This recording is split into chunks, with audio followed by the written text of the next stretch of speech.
If you are like many other compliance professionals today, you are probably aware of the recently published ISO 37001 Standard on Bribery, but you may not yet have a firm grasp on its full implications.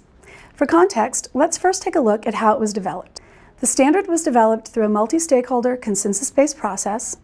It included input from 56 country delegations, which were made up of legal, compliance, and audit professionals from various industries, as well as from NGOs and government agencies. The guiding principle was to standardize leading anti-bribery practices, taking into account the variety of organizations that might use the standard, from small to large, sophisticated to much less so. An additional objective was to ensure a standard that could be used globally and did not favor one legal or regulatory framework over another. With the standard now in place, it will likely have some impact on your organization in the future. As a compliance professional, here are 5 key things you should know about the standard and its adoption. 1. It is broad. The standard addresses bribery of government officials and commercial bribery, both inbound and outbound, and whether done directly or indirectly by or through a third party. 2.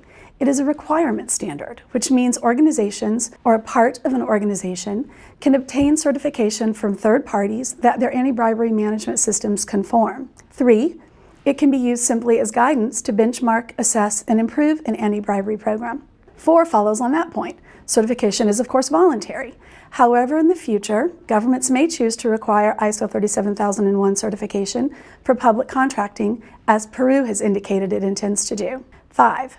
Several large multinational companies have already achieved certification. In closing, ISO 37001 can be a useful tool to the organization that seeks to ensure its anti-bribery program meets international norms.